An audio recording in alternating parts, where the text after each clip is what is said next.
Tiege. And I am Ashley. Welcome into Well-Informed Girlfriends. We are said girlfriends, if that wasn't obvious. I'm so excited you're here. You picked some juicy things for us to get into today. So It's I'm very huge. excited. We're talking about Gen Z, how they're getting more religious, but also how they're rage quitting smartphones and getting flip phones and typewriters, which I too have threatened to do in a rage. So I can't wait to see what their reasons are. It's huge. Yeah. Okay, we're also talking about how to spot a frenemy. Mm-hmm. Very important information in 2026. We'll also be talking about the benefits of dating a Luddite. Sure. Who knew there We'll find out. was? I mean, I don't know. And then we'll also debate when it's time to delete your dating apps when you're in a relationship. You said when you're in a relationship? Yeah, just wait till you get to the story because it's actually crazy. And I didn't know so many people stay on the dating apps. That's why I'm baffled right now. And that's why I'm single.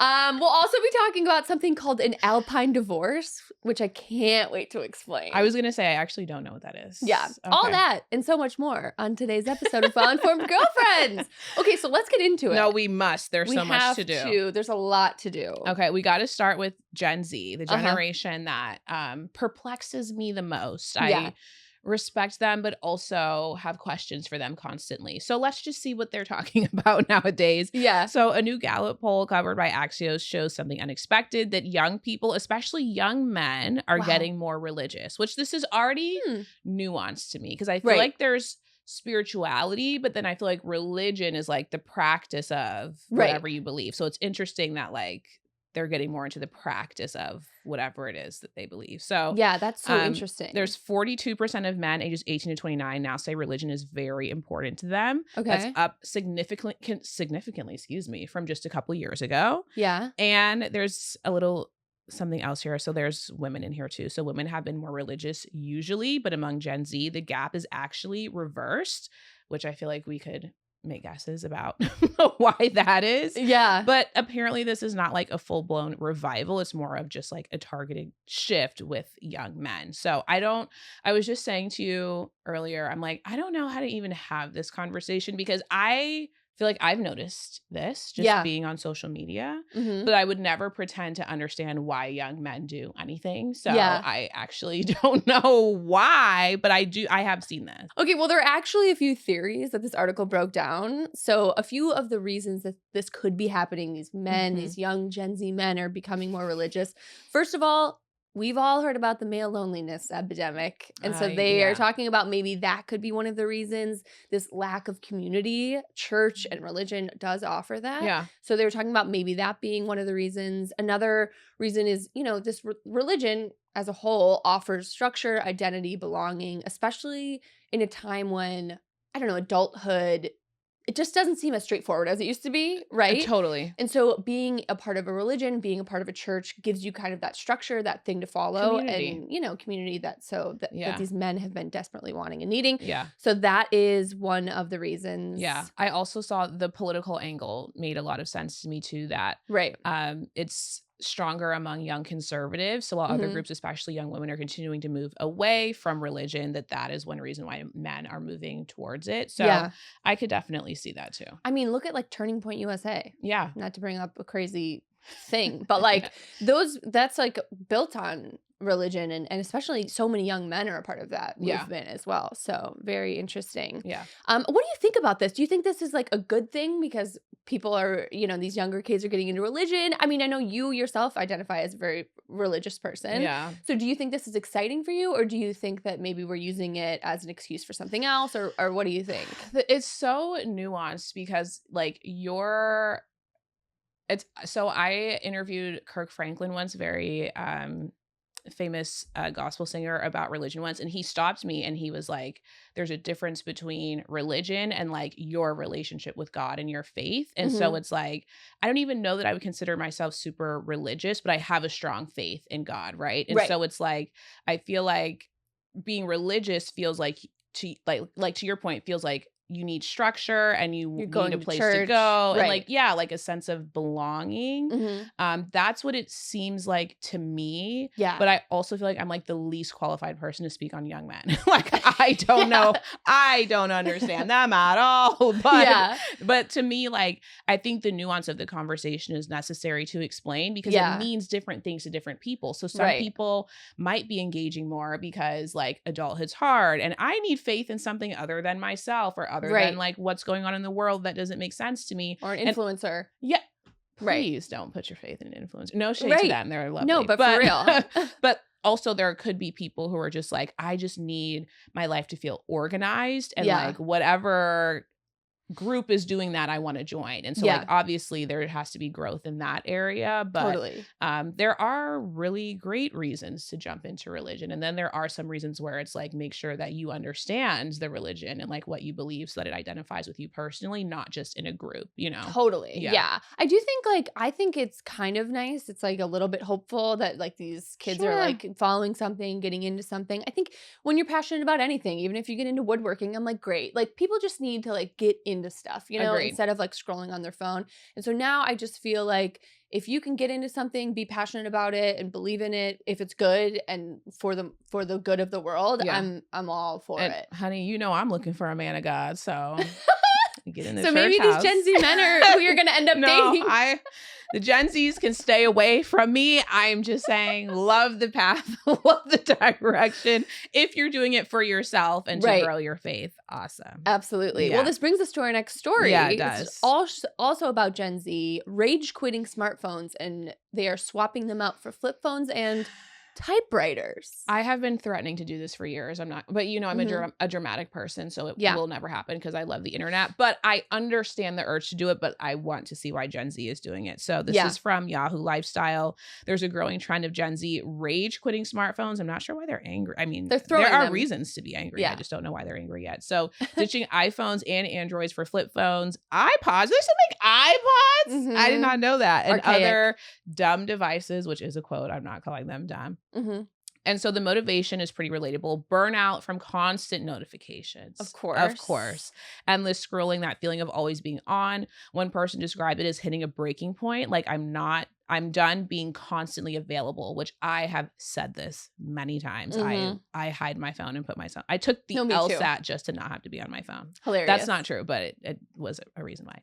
And instead of one device that does everything, people are going backwards using separate devices for music, photos, communication, or choosing phones that literally cannot run social media. And the surprising part, a lot of them say it makes them less anxious, more focused, and happier overall. I identify with all of this. I'm definitely on my phone way too much. And I like get productive when I throw it away. 100%. I also feel, as someone who loves to be alone, I hate that there's a way for people to access me no matter what.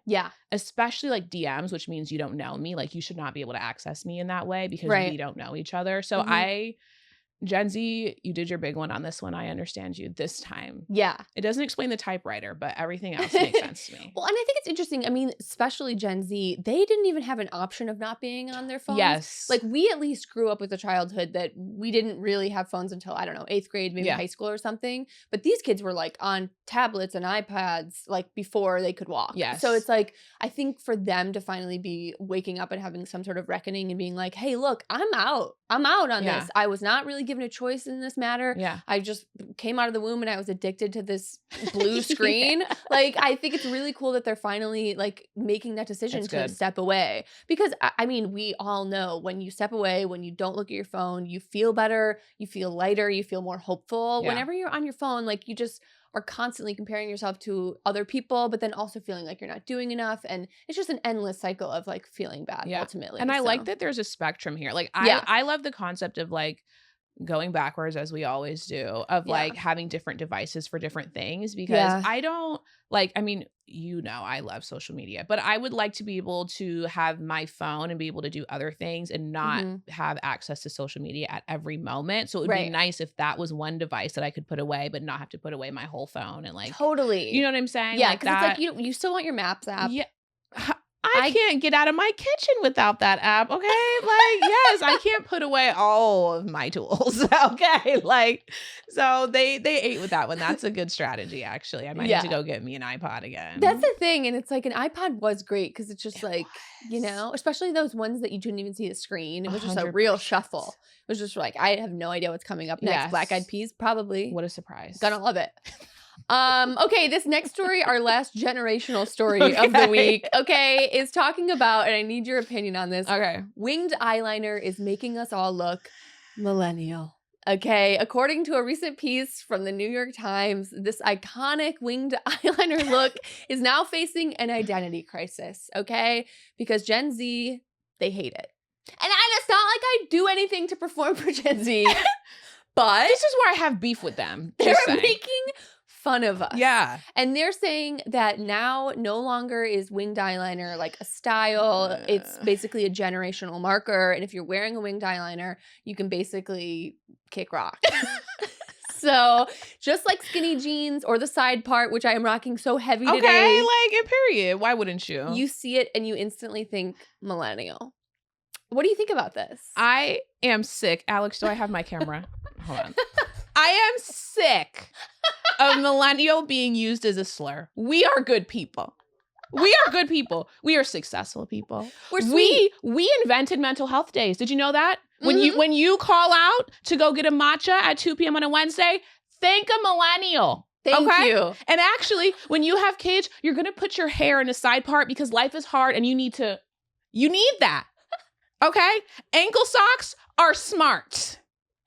Sometimes you need the shoe to grip, okay? But you don't want it to show. Everything we have presented you with is logical, and you're welcome. And perhaps you're not old enough to thank us yet. I don't need your thank you, okay? Because I already know what I've done for you. You stand on our shoulders, and I'm done, Tiege. I'm not taking the slander no more. I'm going to wing my liner. I'm going to fly away. I don't care. I'm done with the slander. No, I absolutely agree. And here's the thing, like, I actually just recently got into a winged eyeliner. Like, now I really like a winged eyeliner. Yes. I'm late to the game, and I think it looks better on my eye. So why can't I just do that in peace? It's art, honestly. And that's the thing. It's like, don't stop me from performing. Doing art on my face. Do you know what I'm saying? I just figured it out. Literally. I had to get a stamp for a while. I was going to say, I want a stamp. Because it's so hard to do the same wing on both sides. And sometimes they just have to be sisters and not twins. Amen. And that's what they say. And that's a life lesson. Yeah. So I do think it's interesting. I think we need to stop throwing shade at other generations because, like, Gen Z, there are things I'm not obsessed with that you're doing, you know? And I'm never saying it. And I'm not, like, vocalizing it and putting it in a New York Times piece. I might. And we could. I might. And look, we could. And that's, maybe I think, what's important. I think that's what's important. I think you need to remember, we do have ammo, but we're not using it because our side part is making us so happy. I don't need to. Okay. And we're trying to buy homes. Right. Okay. We can't afford it. And neither can you. That's what you need to be worried about. You need to get on these millennial wings and fly to a job so that you can buy a house before you're 97. Right. That's what they need to be worried about. Thank you. And that's my soapbox moment of the day. Okay, I literally love it so much. And so this does kind of bring us to our next story. Sure, it does. Millennials, Gen Z. We're going to be talking about frenemies. We are the frenemies of the generation. We're the frenemies millennials of the and Gen generation. Z. Yeah. We do deeply love each other. We do. And that's the thing. Like, everything they do, wearing Uggs, we started that. Anyways. Okay. Right. Okay. So a recent piece from The Atlantic digs into this idea of frenemies, friends who are actually enemies. And they also talk about something called, do you know this word? Machiavellism? No, it scares me. I don't know what that would. We can just spell it for them and they can look it up. It's got so many letters. Yeah. I think it's Machiavellism. That's what it looks like to me. Machiavellism. Sure. Basically a personality style built on manipulation, low empathy, and self-interest. And the wild part, people with these traits don't always look toxic. Amen. So they can come off as charming, strategic, even socially skilled. Right? Yes. But the article argues that these people often show up in our lives as frenemies. So they're friends on the surface, but beneath it, the relationship is transactional. Yeah. You're useful to them until you're not. Yep. And, I have had these friends over the years. And you know what I think is very funny about the idea and the topic of frenemies? Like, to me, always feel like it's very obvious to me who is a frenemy. To me. I'm always like, oh my Really? gosh, I feel like it's so clear to me. It's like I only hear from this person when they need something. I only hear from this person if Sure. they wanted no tea on something else. Like, I just feel like it's very like, I'm always the one reaching out. I'm always the one that's like, I would love to hang out and do this stuff, but I never get invites from them. Yeah. I don't know. Frenemies to me feel very obvious. What do you think? It's nuanced. I have been gotcha'd by some talented frenemies. I think there's levels to it. Yes, I think the agreed. frenemy that you meet in LA is the frenemy that you see on TV. Like, it's very obvious. We all know them. We want to go to coffee. We never go to coffee. Sure, That exactly. type of We idea. exchange numbers knowing we'll never use. Like, Right. you know when you meet a frenemy, right? Like, Yes. like when we met, we immediately were like, oh, I'm going to see you next week. We're friends. This was like, we knew that. So what I will say is I recently, like in the last 5 years of my life, learned about this style of frenemy, and it is quite dangerous. It's scary. It's very scary. And I think that I think the reason why it works is because these people, whatever they need in life at that moment, they can identify that you have it. And so they are actually willing to be really sweet to you, and they're willing to reach out to you and pump you up and help you in life because they get something from that. Whether it's emotional or tangible, they get something from it. But to the point of this article, as soon as you've given them everything that they want, it all ends, and they make you seem crazy. Like, no, you did this thing and now I'm out. And it's like, what? No. And so I literally was sitting with my therapist and I was like, oh my God, like, she got what she needed from me, and now she's out. Like, that's literally what happened. And so like, this is like crazy to me. Like, I feel validated that like this is verbatim what happened. But absolutely. sweet as pie, and like, okay, friend, like, cool friend. Like, we all were living in a new place, which is another thing. Like, you're vulnerable. Like, I think if you have a steady foundation where you live, like, you're less likely to meet these people maybe. But yeah, it was very frightening. It's frightening. And it's scary because it's like, to me, like, I don't have time to have friends and people that I'm like trying to manipulate and get something out of. Like, I only have time for like real genuine friendships. I'm not. So in the article, they basically talk about like ways that you can kind of identify if someone that is your friend is actually a frenemy. Sure. They talk about like over time that this friendship can just start to feel draining. It increases your stress anytime you think about it. It actually, you end up leaving these hangouts kind of feeling like lower and maybe like worse about yourself. And you're like, wait, why is that? Why do I feel not good? Yeah. Right. And so it just is because you're around these people who are just like not invested in your well-being. But like real friendships are built on people who do legitimately pump you up, legitimately support you, legitimately want the best for you. And you always assume, I don't know, because that's how I operate. I'm like, of course, I just want the best for people. Like, but I think like that's not always the case. Exactly. If you're around people who maybe don't feel good in their own skin or whatever the reason may be, they have this reason to want to bring you down. And I think that you have to be like conscious of that as you get older and you make more friends. And I think it's like you said, it's a consistent analysis of your relationships, right? Like one thing I used to do is like, I'd be like, no, this person has to be my friend because one time when we were 12, they defended my honor. So like, there's no way they meant to hurt me or they meant to say what they said, right? And it's like, well, no, but like, what have they done for you? And not in a transactional way, but like, have they made you feel defended lately? Do they still seem to like you as a person lately? And if the answer is no, do some investigating and talk to that person. And like, maybe you find out that we grew apart and that's okay. But I have had to stop hanging on to like the one cool moment we had 8 years ago and being like, because I feel like they hook you with that on purpose. Oh, for sure. It's like a love bombing in a friend way. Oh my gosh. I think this is absolutely true. They're like all in on you. They're supporting you. They're at everything you do. And then all of a sudden they're like so out. And then you're like, wait, what happened? Did I do something? And then you feel weird. And then you're overcompensating and reaching out to them all the time. Like, hey girl, like love you. What's happening? Like, you know, and then it just like makes you question your own self. Totally. But it's really a form of love bombing and yes, exactly. Yeah, that is really interesting. Wild. And I do think it's something that happens all the time. Yeah. Especially in big cities where you need to meet friends and all this stuff. Exactly that. Yeah.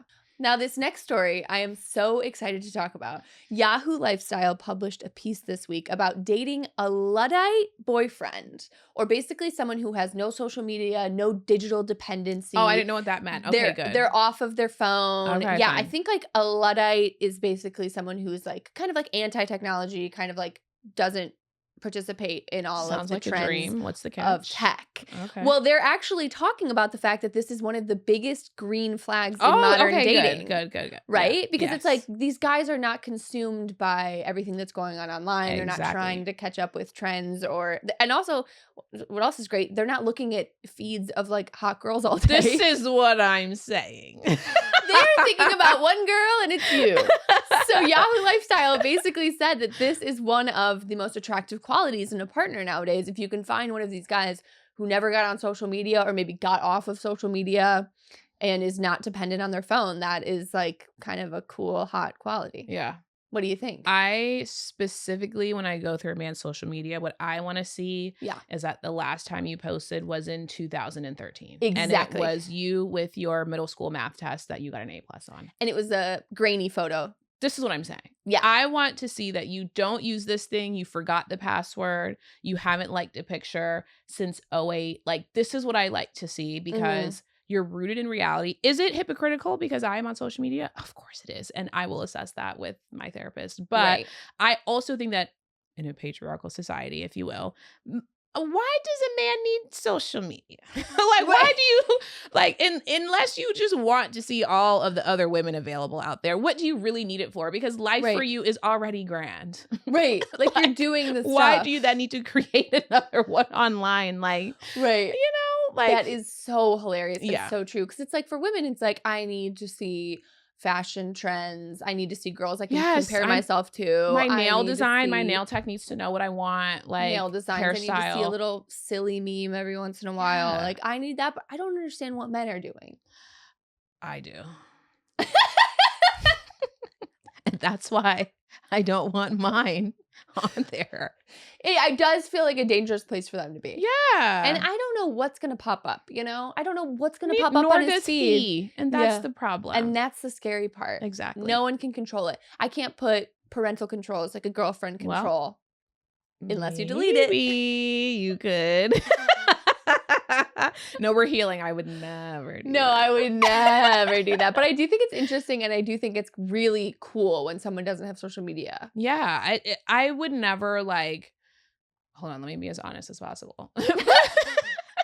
I was going to say I would never, that would never be like a game changer for me. Right. Like that you have social media. But I do think that there is a certain type of social media presence that would make me nervous that we would have to talk through, to be honest. If you're on there, if your Instagram's more baddie than mine, I have questions about just why everything you do, everything you think needs to be online is a performance. But if you have a strong understanding of what you're doing on there and you're using it as, I don't know, perhaps a marketing tool, perhaps research and insights, or perhaps you have a brand that you feed yourself off of and that's on social, I respect all of those things. If you're using it to line up your roster, I have a problem with that. Put cookies in your cookie jar. Thank you. Yes. I needed a euphemism. Thank you.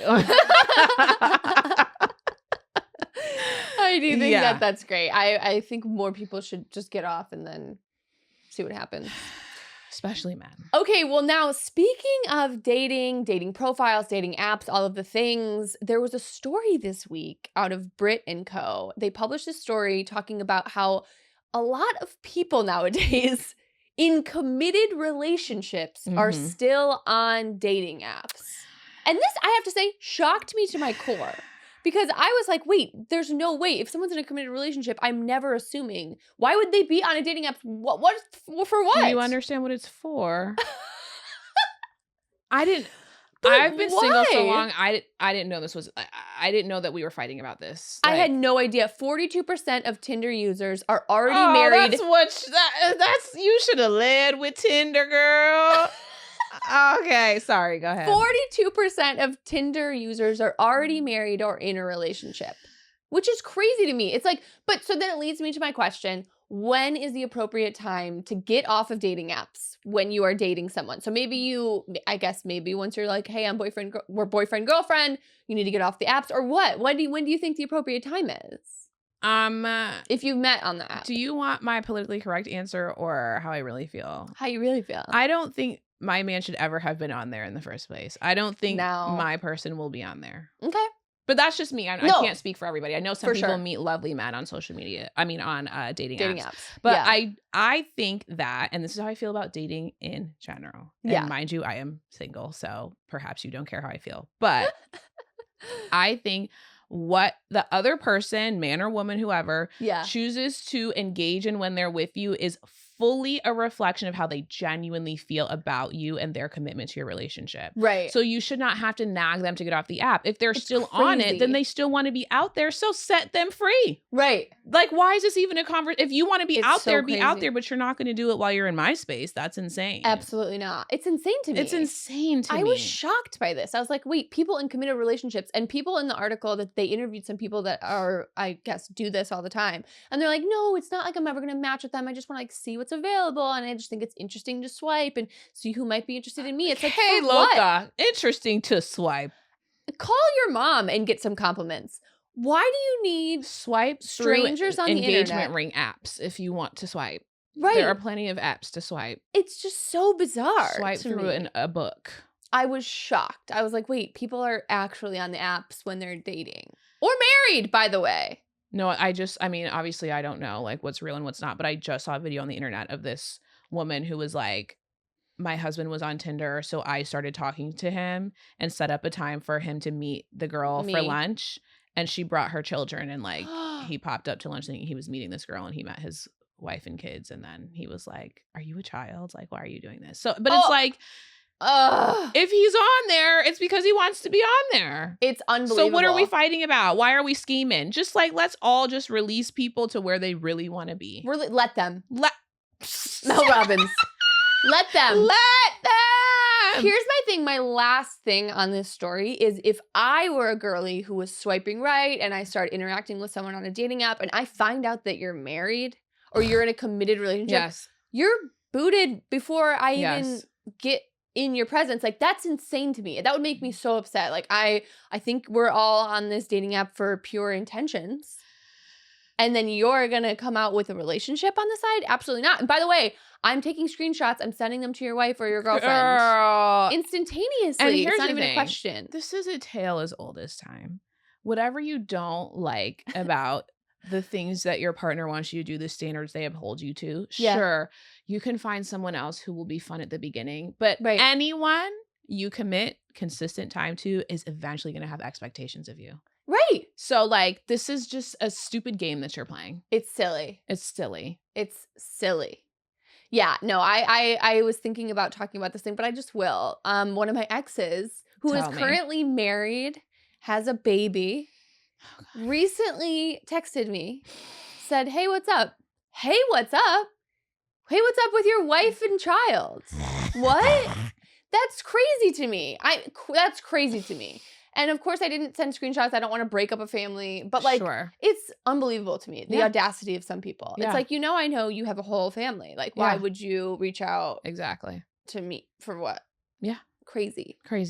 The line does not exist of people, what people will cross. And this is why it's important to investigate any and everyone. Oh my God. Investigative journalism is important now more than ever before. It is alive. It might not be thriving, but it's alive and it should be thriving. It should be. Yes. Okay, this next story, one of our last ones, is about men who are allegedly, quote unquote, giving up on dating. Were they ever doing it? Right? I think they were trying for a minute. But a recent piece from The Telegraph describes modern dating as basically a minefield for men. And it's like, please. But basically, the article talks about mixed signals and high expectations, constant second guessing that all these men are feeling more pressure than ever to be perfect partners because we feel like we have been criticizing men so heavily over the past few years. I will say, there's been a lot of men hate being thrown around in the last few years. Hey, look, I know you're going to have a response. I haven't said a word. And here's the... And here's the thing. I don't feel like all of it has been warranted. A lot of it has. I think we have opened the eyes of men, but I do think some men have become so sensitive because they're worried to say the wrong thing. Sure. They're worried to do the wrong thing. And so Sure. as a result, men are like withdrawing themselves from the dating experience in general. They're starting to date AI chatbots. And I think like maybe have we taken it too far? Like we have to show them some grace and sound off. Oh, I'm trying to not scream again on this podcast. I want to only do that once an episode. Here's the thing. I will start with where I agree. Okay. I do agree that women want different things, find different things to be respectful, while others may find that same thing disrespect. Like I could see how it would be complicated to even approach a woman or know how to, date in this day and age. Right. Sure. I also just feel like you could simply ask the questions. Yeah.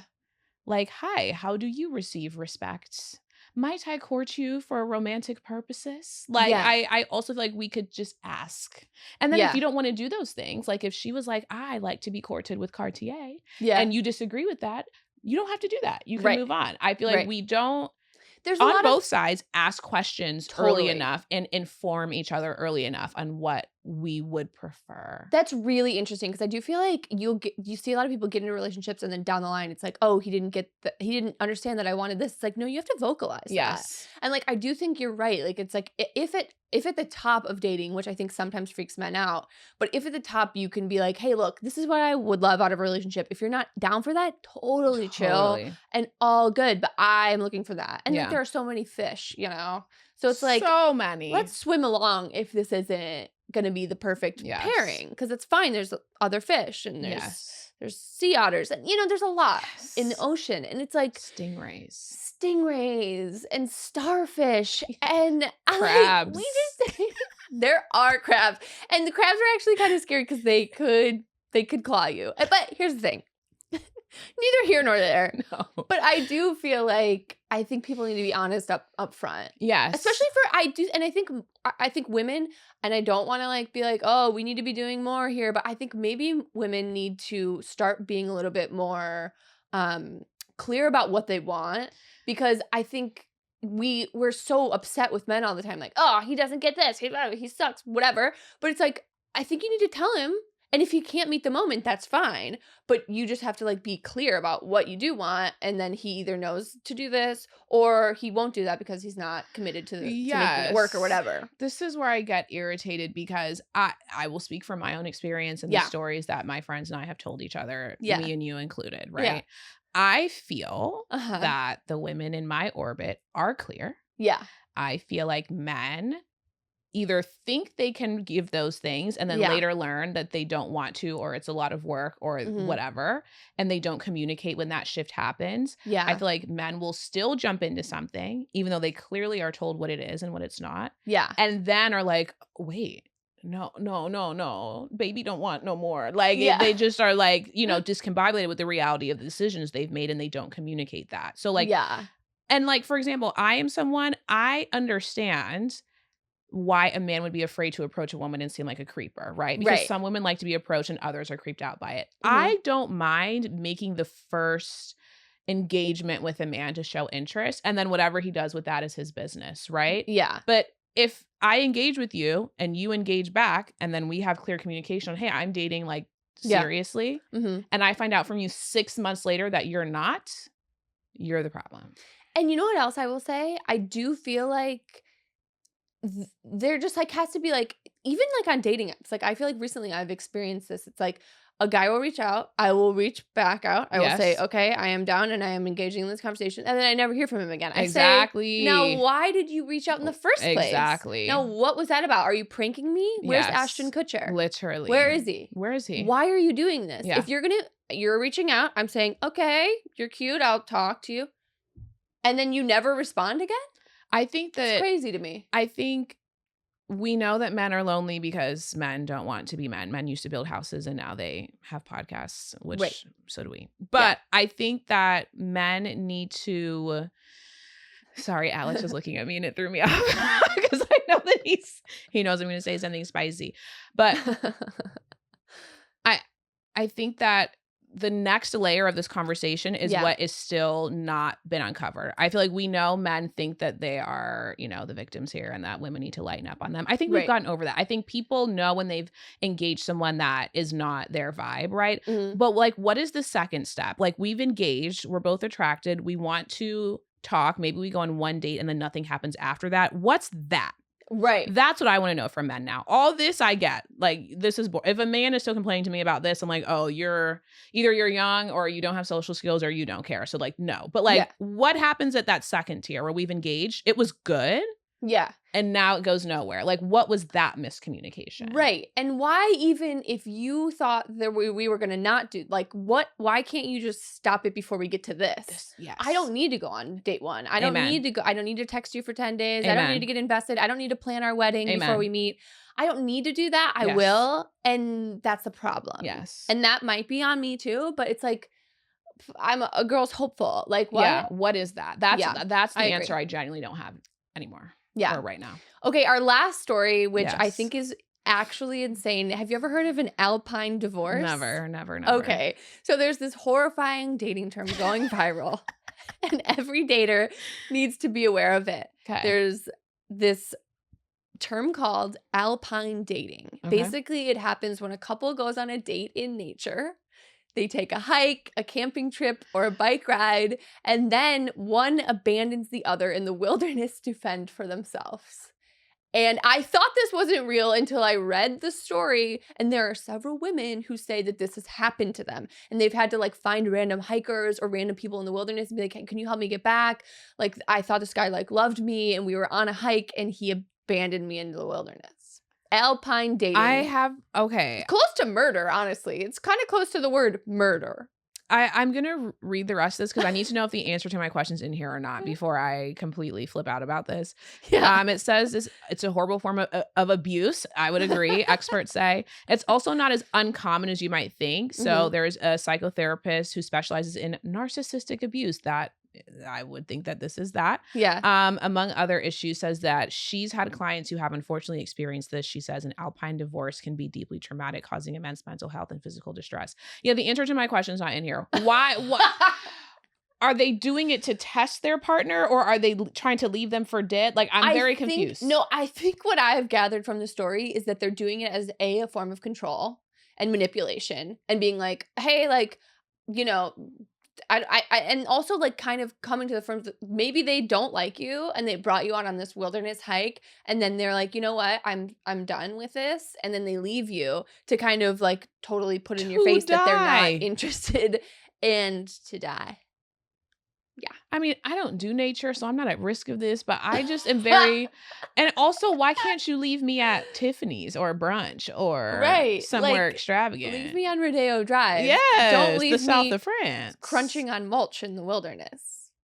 Isn't that crazy? An Alpine divorce. And so then people like say, girls who say that this has happened to them say that they will go back to their car or whatever, and they'll get back home and like they will never hear from the guy again. The guy just like ghosts them. And like maybe that was like a part of their plan. Like they were like, oh, we're gonna go on this hike. I'm gonna stage a fight and I'm gonna leave her just because I like don't want anything to do with her anymore. And then that was their way of doing that. I am speechless. I know. Alpine divorce. Rarely am I that, but. And it's like I'm constantly shocked by what's going on in the world. But this is why the story above irritates me, because men are finding unique, creative, innovative ways to abuse and embarrass women. And we're supposed to be like, women should communicate clearly what they need from men. Don't abuse me. Don't leave me in the wilderness. Step one, please. Step one. Literally. Oh my God. Well, I'm so happy you're back on Well-Informed Girlfriend. We love every time you're here. I love being here. You know, some of these stories we need Sam for, though, because we'll never have the married lady perspective. That's so true. She'll have to check our work on a few of these, but I did my best. It was great. It was perfect. We love you. We love you. Thank you for being here, and we'll see you guys next week. Bye. Yay. Oh my God, that was so funny.